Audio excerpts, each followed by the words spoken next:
early and mid-1930s, really up to World War II, there was no Medicare, there was no Social Security. None of those programs existed at the time. And the economy was in shambles and people were very poor. I think even then probably no one imagined that doctors would be among the needy, but my grandmother knew these people. Many of them were her patients, and so she decided to do something formal to try to help. Sounds right. Her first attempt to help was just to pay for food herself. My dad would take the boxes of food and blankets and stuff up on the front porch of the house, ring the doorbell, and then run back to the car, and they would drive away. They were doing that enough that she came to feel that there needed to be a more organized effort to help. Sounds right.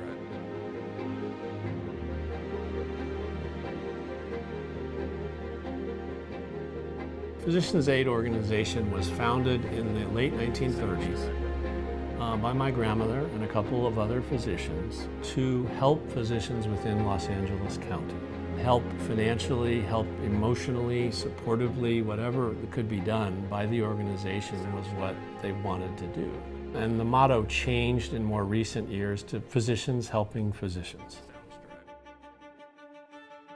She ran the Physicians' Aid until she died in 1978. She was an amazing woman and was the first woman to graduate from the University of Nebraska Medical School.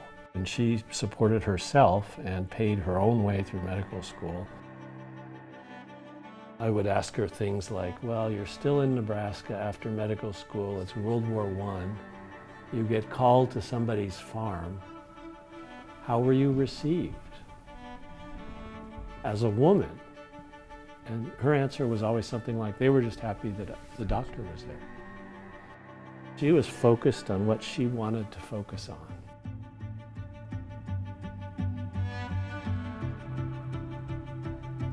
She was a specialist in obstetrics and gynecology, and from an early age she became very interested in women's cancers because she would have patients show up at her office with cancer that was advanced beyond the ability of surgery of the day to cure.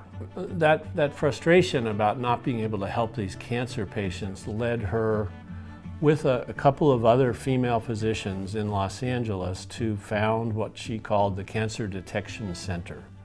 And for many years it was in 3rd and Loma, downtown. She was good at twisting elbows to collect money for stuff she thought should be done. And so the organization provided free cancer screening to all comers for many, many years. She got a number of awards in her life. One of them was one of the Los Angeles Times Women of the Year in Los Angeles. An article from the LA Times, 1960, where they had decided to build the sanitarium. An article she published, I think in the Times, reminiscing about 57 years of practicing medicine. She was gentle, focused, and in this picture, very relaxed.